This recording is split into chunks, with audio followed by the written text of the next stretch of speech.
नमस्कार दोस्तों, आप पढ़ रहे हैं कक्षा 12वीं एनसीईआरटी इंग्लिश। आज हम पढ़ेंगे विस्तास बुक का लेसन 3 और इसके 4 इंपॉर्टेंट क्वेश्चन आंसर करेंगे। पहला क्वेश्चन ये होगा, दूसरा क्वेश्चन ये होगा, तीसरा क्वेश्चन ये होगा और चौथा क्वेश्चन ये होगा। तो ध्यान से समझना, चारों प्रश्न बहुत इंपॉर्टेंट क्वेश्चन हैं। तो सबसे पहले हम इस चैप्टर के बारे में थोड़ी सा समझ लेते हैं। देखिए यहाँ लेसन 3 नाम क्या है, journey to the end of the earth, मतलब पृथ्वी के अंत की यात्रा। जर्नी होती है यात्रा, एंड होता है छोर या अंत। तो जहां पृथ्वी का अंत होता है वहां तक की यात्रा करती है लेखिका, और लेखिका का नाम क्या है, तिसानी दोषी। तो जो लेखिका हैं ये स्पेशली अंटार्कटिका महाद्वीप के बारे में वर्णन करती हैं, और इसी महाद्वीप को इन्हें कहा है कि पृथ्वी का छोर या पृथ्वी का अंत। तो लेखिका के द्वारा एक अभियान चलाया जाता है, स्टूडेंट्स ऑन आइस नामक अभियान चलाया जाता है। इसमें हाई स्कूल के कुछ छात्रों को ले जाती है लेखिका अंटार्कटिका महाद्वीप में विजिट कराने के लिए। लेखिका बताती है सभी छात्रों को कि 650 मिलियन वर्ष पहले क्या स्थिति थी अंटार्कटिका महाद्वीप की।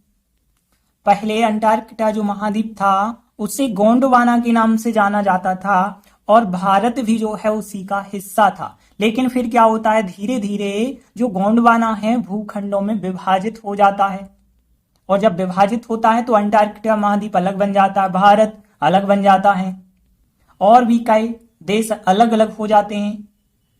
लेखिका सभी छात्रों को आज की स्थिति के बारे में अवगत कराना चाहती है कि आज जो अंटार्कटिका की स्थिति है मानव के कारण कैसी हो गई है। एक तो मानव के द्वारा ग्लोबल वार्मिंग हो रहा है, जिससे ओजोन परत का जो है क्षरण होते जा रहा है, और इससे कई प्रकार की समस्याएं उत्पन्न हो रही हैं। तो अंटार्कटिका घूमने का एक और मतलब है कि अंटार्कटिका जो है पृथ्वी के प्रेजेंट, पास्ट, फ्यूचर तीनों का ज्ञान देता है। तो देखिए अभी हमने थोड़ी सा इंट्रोडक्शन देखा इस चैप्टर का, आगे क्वेश्चन आंसर में देखते चलेंगे। तो देखते हैं पहला क्वेश्चन क्या है, how do geological phenomena help us to know about the history of humankind. देखिए हाउ का मतलब कैसे, जियोलॉजिकल का मतलब होता है भूगर्भिक, मतलब भूमि के अंदर होने वाली, भूवैज्ञानिक भी कह सकते हैं, और फिनोमिना जो होती है घटनाएं।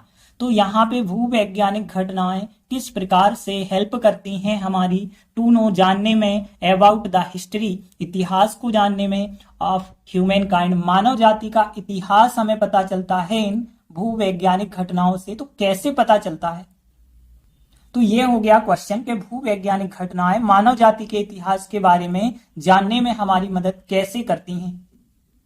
तो देखिए हम अंटार्कटिका महाद्वीप की बात करते हैं। अंटार्कटिका महाद्वीप पहले था गोंडवाना, लेकिन फिर क्या हुआ, अलग अलग खंडों में उसका विभाजन हुआ, जिससे अलग अलग देश होते गए। तो लेखिका कहती है कि जब हम अंटार्कटिका जाते हैं तो वहां पे ये आपको अनुभव होता है जैसे पास्ट में आ गए हों, और ये भूवैज्ञानिक जो घटनाएं हैं ये हमें बहुत सारी जानकारी देती हैं कि पहले मानव के बारे में भी सोचते हैं कि मानव जाति कहां से आई होगी, ओजोन परत के बारे में और कार्बन के बारे में जानकारी देती है, और मानव जाति आगे जाके क्या करेगी इसके बारे में भी हमें समझ मिलती है। तो देखिए आंसर बताया गया, जो भूवैज्ञानिक घटनाएं हैं जैसे कि जो भूखंड हैं वो कैसे बहते गए और देशों में उनका पृथक्करण होते गया, ये सब बातें जो है मानव जाति के इतिहास के जानने में हमारी मदद करती हैं। और यदि हम अंटार्कटिका की यात्रा करते हैं, जो अंटार्कटिका पहले गोंडवाना के नाम से मौजूद था, वहां पे जब हम जाते हैं अंटार्कटिका की यात्रा पे तो ऐसे लगता है जैसे पास्ट में आ गए हों, मतलब भूतकाल में आ गए हों।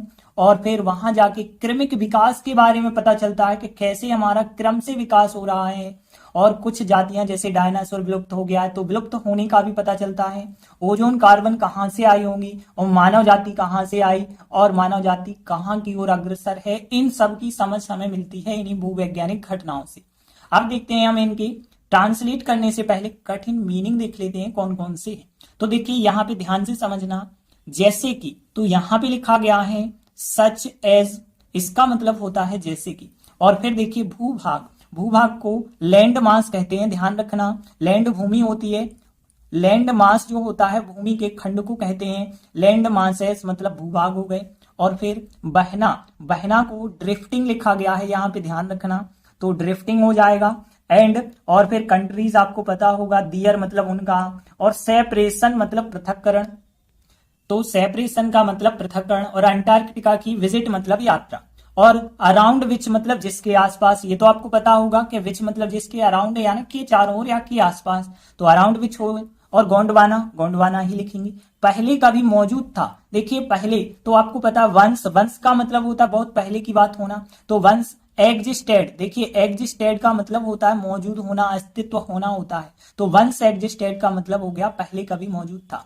पास्ट को पास्ट लिखेंगे, और बैक मतलब वापस, गो यानी जाना, लाइक यानी के समान होता है, तो लाइक आप ध्यान रखेंगे, तो लाइक का मतलब है के समान। और फिर क्रमिक विकास, क्रमिक विकास को यहाँ पे लिखा गया है इवोल्यूशन, तो ध्यान रखना इवोल्यूशन का मतलब है क्रमिक विकास। और फिर विलुप्त होना, देखिए विलुप्त होना को ध्यान रखेंगे, यहाँ पे विलुप्त होना को एक्सटिंक्ट कहते हैं, ध्यान रखना, एक्सटिंक्शन इसका नाउन फॉर्म होता है, तो यहाँ पे विलुप्त होने को नाउन फॉर्म के तौर पे एक्सटिंक्शन लिखा गया है। ओजोन एंड कार्बन लिखेंगे, वेयर कहाँ, और ह्यूमन काइंड मानव जाति, और कम होता है आना, सेकेंड फॉर्म कम का केम लिखेंगे। एंड कहाँ वेयर होता है, इट मतलब यह, अग्रसर, अग्रसर देखिए हेड आपको पता है सिर होता है, और हेडेड इसका फॉर्म यदि कहें, हेडेड मतलब आगे की ओर जाना, अग्रसर होना। और समझ को कहते हैं अंडरस्टैंडिंग, और अस मतलब हमें, और गिव मतलब देना होता है।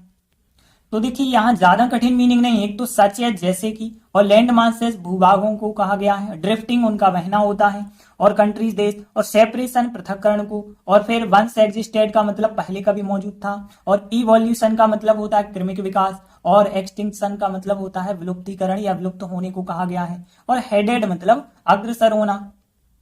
तो देखते हैं पहली लाइन, भूवैज्ञानिक घटनाएं कैसे लिखेंगे, जियोलॉजिकल फिनोमिना सच एज जैसे कि। अब देखिए भूभागों का बहना, देखिए बीच में का लिखा है, जब का लिखा है तो पहले बहना ड्रिफ्टिंग कहेंगे, ड्रिफ्टिंग ऑफ लैंड मासेस कहेंगे, और फिर एंड, और फिर देशों को कंट्रीज कहेंगे, और फिर दियर सेपरेशन मतलब उनका पृथक्करण।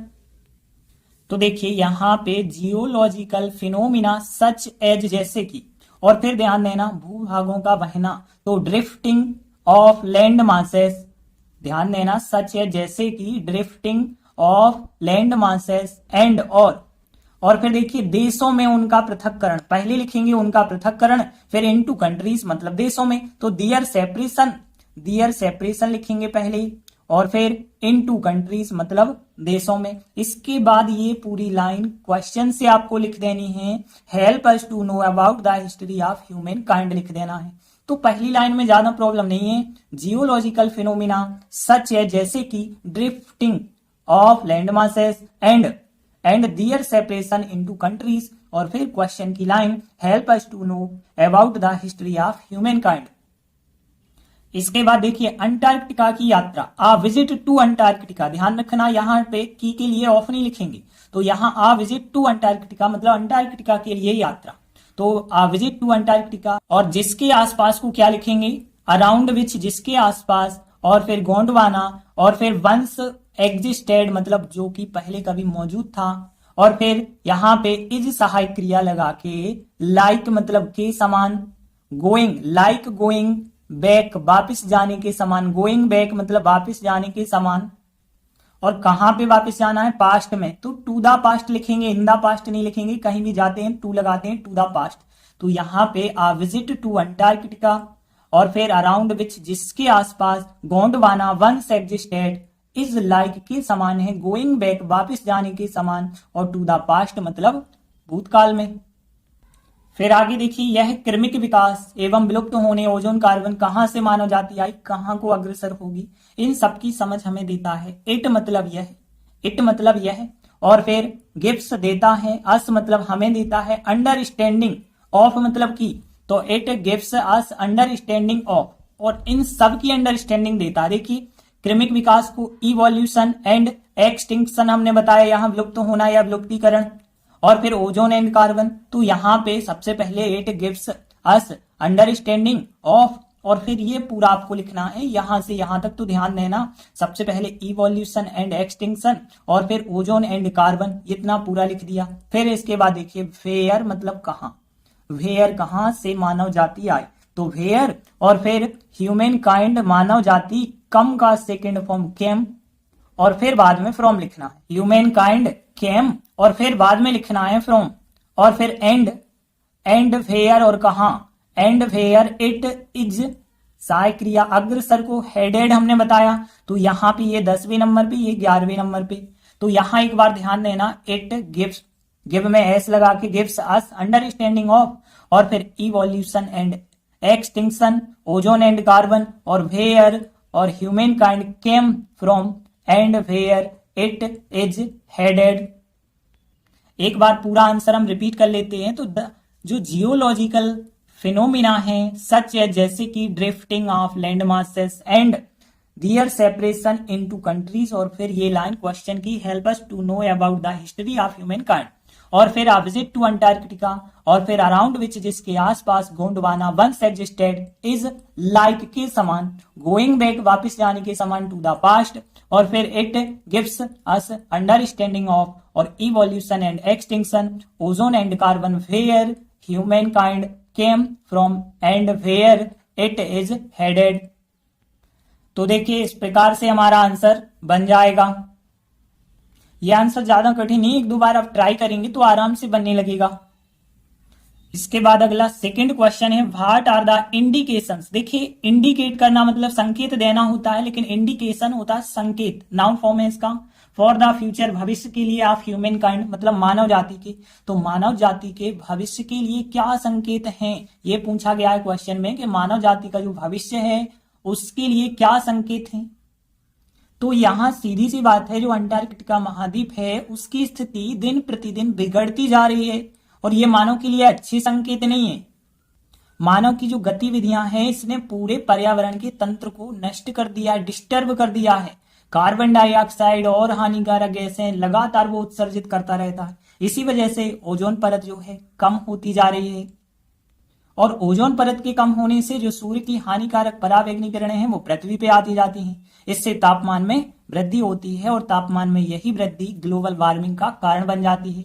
और ग्लोबल वार्मिंग में क्या हो जाता है, तापमान बढ़ जाता है। जब तापमान बढ़ता जाएगा तो एक दिन ऐसा आएगा कि अंटार्कटिका का बर्फ जो है पिघल सकता है, और बर्फ पिघल गया ना तो इतनी बड़ी पर्यावरणीय समस्या बन जाएगी जो मानव के लिए बहुत खतरे का संकेत होगा। तो देखिए आंसर क्या बताया गया है कि मानव गतिविधियों ने इकोसिस्टम को डिस्टर्ब कर दिया। इकोसिस्टम मतलब पर्यावरण का जो पारिस्थितिकी तंत्र होता है उसे कहा जाता है इकोसिस्टम।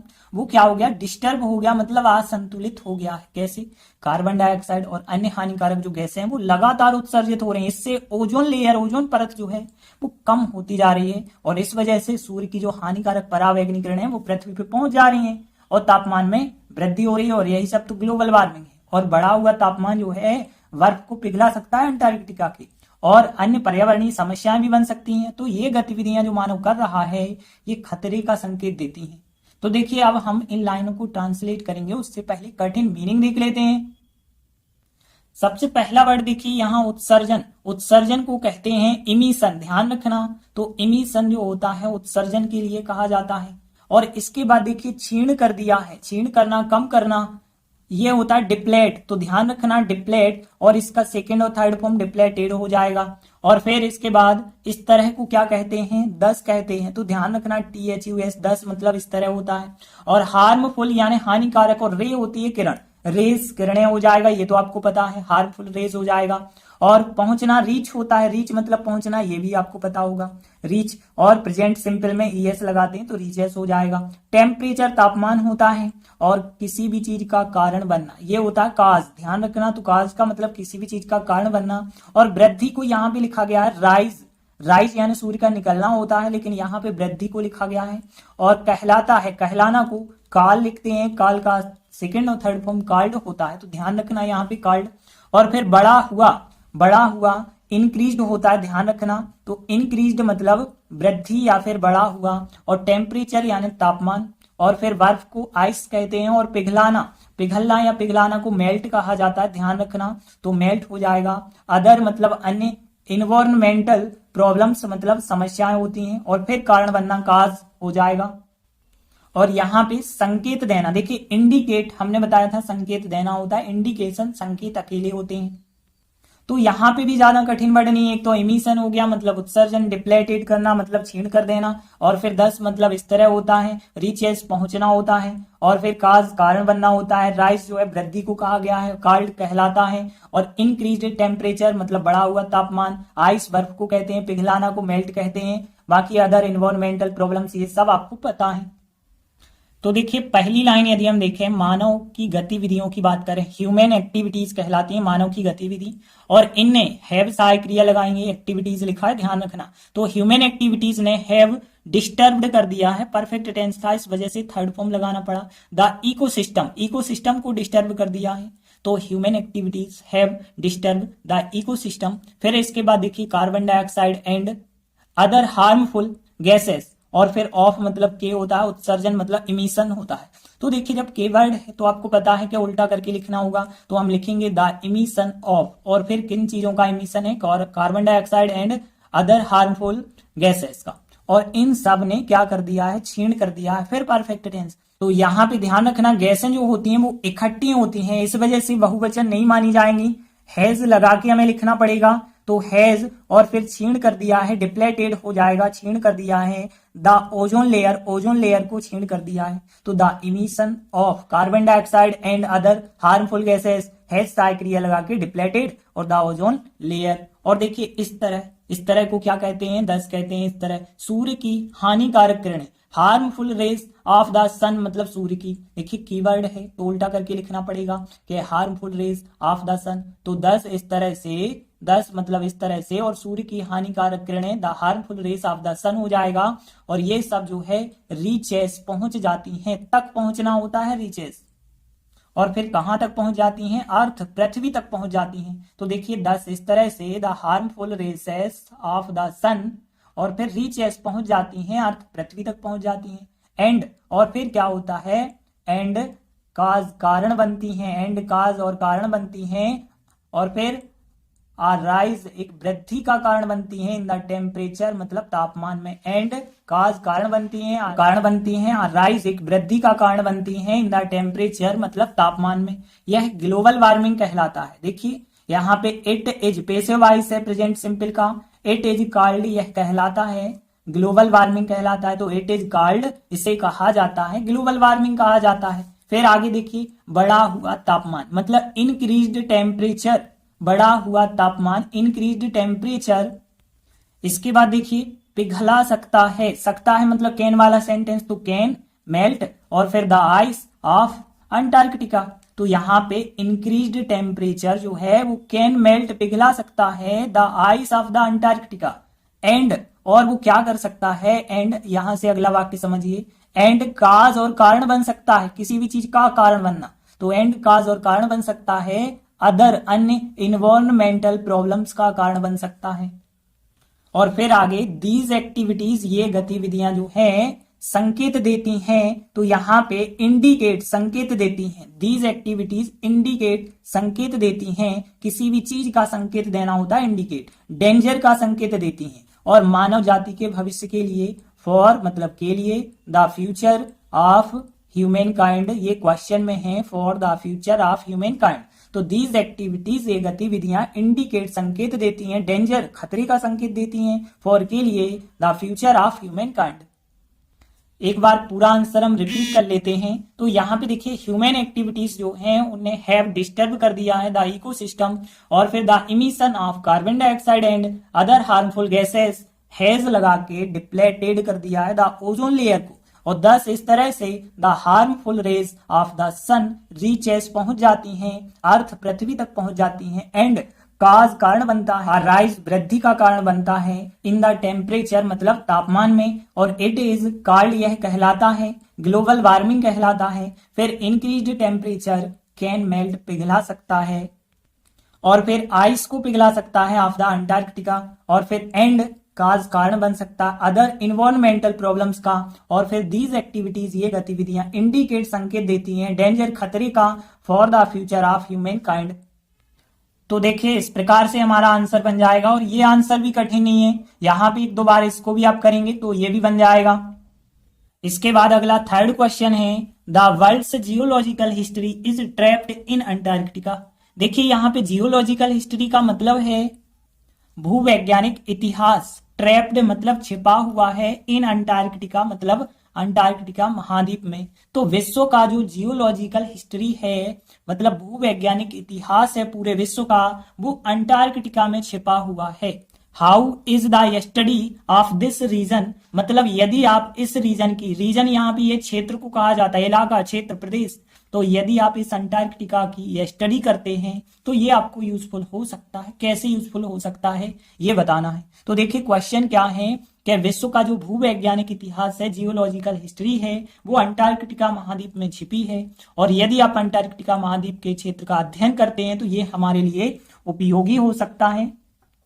तो देखिए भूवैज्ञानिक घटनाओं के बारे में हमने आपको बताया था कौन कौन सी, जब जो है गोंडवाना अपने खंडों में विभाजित हो जाता है, कई देश उनके बन जाते हैं। जब हम अंटार्कटिका जाते हैं तो लगने लगता है जैसे पास्ट में आ गए हों, और वहां जाके हमें क्रमिक विकास और क्या क्या चीजें विलुप्त हुई हैं, ओजोन, कार्बन, मानव जाति कहाँ से आई और कहाँ को जाने वाली है, इन सब की हमें समझ मिलती है। और अंटार्कटिका महाद्वीप में जितनी भी बर्फ की परतें हैं वो परतें लाखों सालों से ऐसा लगता है जैसे कार्बन ट्रैक रिकॉर्ड को समाये रखे हो। मतलब आप बर्फ की पहली परत देखते हो तो उसमें अलग कार्बन ट्रैक का इतिहास, दूसरी परत में और जो है पास्ट का, और पास्ट का तीसरी परत में और पास्ट का। तो इस प्रकार से कहा गया है कि अंटार्कटिका अपनी बर्फ की परतों में आधा मिलियन वर्ष पुरानी कार्बन ट्रैक रिकॉर्ड को समाये रखता है। तो देखिए इसका आंसर इस प्रकार से बताया गया, बस एक लाइन आपको याद रखनी है और बाकी आंसर जो हमने क्वेश्चन 1 में पढ़ा था वही का वही लिख देना है। तो हम केवल आपको बस एक लाइन ये समझाने वाले हैं, ये लाइन तो हमने आपको समझा दी है। तो देखिए इस लाइन में परत को लेयर कहते हैं, आपको पता होगा, और हाफ आ मिलियन ईयर, और फिर ओल्ड पुराना carbon track record English word है। समाये रखना ये जरूर आप ध्यान रखें, होल्ड लिखा गया है, यहां समाये रखना, प्रेजेंट सिंपल है एस लगा के। तो देखिए जो अंटार्कटिका महाद्वीप है वो होल्ड समाये रखता है, होल्ड में एस लगा के होल्ड से समाये रखता है। और फिर क्या समाये रखता है, आधा मिलियन वर्ष पुराना कार्बन ट्रैक रिकॉर्ड को। तो ये पूरा लिखेंगे, आधा को हाफ कहते हैं, हाफ आ मिलियन, और years old carbon track record, और फिर ए हो जाएगा। इसके बाद देखिए अपनी बर्फ की परतों की बात कर रहे हैं। देखिए अपनी का मतलब है अंटार्कटिका, और अंटार्कटिका जो है इट कैटेगरी में आएगा, तो इट्स मतलब अपनी, और आइस बर्फ को कहते हैं, ऑफ की को कहते हैं, लेयर मतलब परत होती है। तो यहाँ पे देखिए इट्स, और फिर बर्फ की परतों को क्या कहेंगे आप, कि द लेयर्स ऑफ आइस। तो यहाँ पे हम लिखेंगे इट्स और द लेयर्स ऑफ आइस लिख देंगे। तो अंटार्कटिका जो है होल्ड्स समाये रखता है half a million years old carbon track record, फिर इन मतलब में इट्स अपनी लेयर्स ऑफ आइस। और इसके बाद ये पूरा क्वेश्चन 1 लिख देना है। तो देखिए इस प्रकार से हमारा आंसर बन जाएगा। ये तो आपको आंसर अब सरल लगा होगा, क्यों लगा होगा, बस एक लाइन याद करी, बाकी क्वेश्चन 1 आपको याद है तो उसका पूरा आंसर हमने लिख दिया है। इसके बाद अगला चौथा क्वेश्चन, ये एक एक्स्ट्रा क्वेश्चन है लेकिन बहुत इंपॉर्टेंट है। तो देखिए क्वेश्चन क्या है, what was the purpose of the visit to Antarctica, मतलब अंटार्कटिका की यात्रा का पर्पज क्या है, उद्देश्य क्या है। तो देखिए लेखिका छात्रों को, हाई स्कूल के छात्रों को अंटार्कटिका की यात्रा पे ले जाती है। क्यों ले जाती है, उसका उद्देश्य क्या था। वहां पे आपको प्रत्यक्ष ज्ञान मिलेगा और अनुभव मिलेगा, वहां पे जाके ही आपको पता चल पाएगा ओजोन और कार्बन के बारे में। और वहां जाके आप देखेंगे किस प्रकार से जो ग्लेशियर हैं वो पीछे हटते जा रहे हैं और बर्फ की चट्टानें टूटती जा रही हैं, और ग्लोबल वार्मिंग का खतरा और ओजोन परत कितनी ज्यादा जो है कमती जा रही है, सब खतरे वास्तविक कितने हैं, ये सब देखने मिलेगा। तो देखिए आंसर बताया गया, अंटार्कटिका की यात्रा का उद्देश्य क्या था, पृथ्वी के बारे में हमें प्रत्यक्ष ज्ञान होगा और अनुभव प्राप्त होगा, और वहां पे जो कॉर्डिलेरन फोल्ड है, ओजोन है, कार्बन है, इन सब का इंपॉर्टेंस हम समझ पाएंगे। और इसका मेन लक्ष्य क्या था कि वहां बर्फ की जो चट्टानें किस प्रकार से ढहती जा रही हैं, मतलब टूटती जा रही हैं, और ग्लेशियर जो है वो पीछे हटते जा रहे हैं, इन सबको देखने मिलेगा। और आपको यह महसूस करने मिलेगा कि कितना वास्तविक है सब कुछ, ओजोन परत का क्षरण और ग्लोबल वार्मिंग का खतरा कितना वास्तविक है, ये सब आप महसूस कर पाएंगे। अब हम देख लेते हैं यहाँ कौन कौन से कठिन मीनिंग है। सबसे पहले तो यदि हम देखें यहाँ पे, तो प्राप्त करना के लिए यहाँ पे लिखा गया है टू हैव प्राप्त करना, और इसके बाद देखिए प्रत्यक्ष ज्ञान यानी first hand knowledge. First hand का मतलब होता है प्रत्यक्ष, इंपॉर्टेंस महत्व को, और बर्फ की चट्टानों को। देखिए आई सेल्व्स का मतलब होता है कि बर्फ की जो यहाँ पे परतें होती हैं, जब वो परतें बड़ी बड़ी परतें होती हैं अलमारी की तरह, तो उसे आइस शेल्व्स कहा जाता है, बर्फ की चट्टानें। और कोलैप्स मतलब ढहना होता है, तो कोलैप्सिंग मतलब ढहते हुए, और एम यानी लक्ष्य होता है पीछे हटते हुए। देखिए पीछे हटते हुए के लिखा गया है रीट, ध्यान देना, पीछे हटना को रीट कहते हैं। रीटिंग मतलब पीछे हटते हुए, और ग्लेशियर्स, और फिर सी मतलब देखना, और फिर महसूस करना रियलाइज करना, और फिर हाउ कितना, रियल यानी वास्तविक, ओजोन परत को ओजोन लेयर कहेंगे। और क्षरण, देखिए क्षरण होना को हमने बताया था, डिप्लेट बताया था, डिप्लेट होता है क्षरण होना। डिप्लेशन जो होता है क्षरण अकेले के लिए लिखेंगे। ग्लोबल वार्मिंग का खतरा के लिए थ्रीट लिखा गया है, आप चाहें तो डेंजर भी लिख सकते हैं। तो यहां ज्यादा कठिन मीनिंग नहीं है। एक तो टू हैव यानी प्राप्त करना, फर्स्ट हैंड नॉलेज हो जाएगा, और फिर आई सेल्व्स हो जाएगा बर्फ की चट्टानों के लिए, ढहना जो होता है कोलैप्सिंग हो जाएगा, और रीटिंग यानी पीछे हटना, ग्लेशियर जानते ही आप, सी देखना होता है, रियलाइज करना महसूस करना, और हाउ रियल कितना वास्तविक, और डिप्लेशन जो होता है क्षरण को, और फिर खतरा को थ्रीट। तो देखिए अब पहला वाक्य देखिए, अंटार्कटिका की यात्रा करने का उद्देश्य, मतलब हम लिखेंगे the purpose of the visit to Antarctica, और फिर इसके बाद सहायक क्रिया लगाएंगे, पास्ट टेंस में है तो वाज सहायक क्रिया लगाएंगे। फिर प्राप्त करना, टू हैव प्राप्त करना हो जाएगा, और फिर क्या प्राप्त करना था, ध्यान देना आपको, प्रत्यक्ष ज्ञान और अनुभव प्राप्त करना था, मतलब हम लिखेंगे first hand knowledge and experience. और फिर किसके बारे में, अबाउट द अर्थ मतलब पृथ्वी के बारे में, अबाउट के बारे में, द अर्थ मतलब पृथ्वी। तो the purpose of the visit to Antarctica was सहायक क्रिया, और फिर टू हैव प्राप्त करना, first hand knowledge and experience about the earth. फिर इसके बाद देखिए अगला, इट मतलब यह है, और फिर वाज सहायक क्रिया फिर हो जाएगी, तो इट वाज टू अंडरस्टैंड समझने के लिए थी, और फिर क्या समझने के लिए, द इम्पोर्टेंस महत्व, और फिर ऑफ मतलब का, और किस चीज का महत्व समझना था, Cordilleran fold, ozone and carbon, इनका महत्व समझना था। तो it was to understand the importance of लगा के Cordilleran fold, ozone and carbon हो जाएगा। और फिर इसका लक्ष्य मतलब इट्स एम हो जाएगा, इसका लक्ष्य, इसका मतलब इस यात्रा का, तो इट्स एम इसका जो लक्ष्य है। फिर यहाँ सहायक क्रिया वाज लगाएंगे कि इट्स एम वाज, और फिर टू सी मतलब देखना था, टू सी देखना था। अब क्या देखना था, ग्लेशियर्स को देखना था, तो जो ग्लेशियर होते हैं उनको देखना था जो कि रीट्रीटिंग हो रहे हैं, पीछे हटते जा रहे हैं। एंड जो आइस शेल्व्स हैं, आइस शेल्व बर्फ की जो चट्टानें हैं वो कोलैप्सिंग होती जा रही हैं। तो it's amazing to see glaciers retreating and ice shelves और कोलैप्सिंग। और फिर यह महसूस करना था, यह महसूस करना मतलब इट, फिर वाज सहायक क्रिया, तो इट वाज टू रियलाइज, यह महसूस करना था कि कितना वास्तविक, हाउ रियल, कितना वास्तविक, हाउ रियल का मतलब कितना वास्तविक। फिर यहाँ पे बाद सहायक क्रिया लगाएंगे, और फिर द थ्रीट या फिर डेंजर भी आप लिख सकते हैं, the threat of global warming हो जाएगा। एंड और फिर डिप्लेशन बताया क्षरण को हमने, depletion of the ozone layer हो जाएगा। तो it was to realize how real was the threat of global warming and depletion of the ozone layer. एक बार पूरा आंसर रिपीट कर लेते हैं। The purpose of the visit to Antarctica was सहायक क्रिया लगा के टू है प्राप्त करना, first hand knowledge and experience about the earth. और फिर it was to understand the importance of cordilleran fold, ozone and carbon. और it's amazing to see glaciers retreating and ice shelves or collapsing. It was to realize how real was the threat of global warming and depletion of the ozone layer. तो इस प्रकार से हमारा answer बन जाएगा, और ये answer भी ज्यादा कठिन नहीं है, ये तो सबसे सरल आंसर है, एक बार ही आप रिपीट करेंगे तो बन जाएगा। तो आज हमने 4 इंपॉर्टेंट क्वेश्चन सीखे, बाकी बचे इंपॉर्टेंट क्वेश्चन आगे के वीडियो में सीखेंगे। तब तक के लिए धन्यवाद।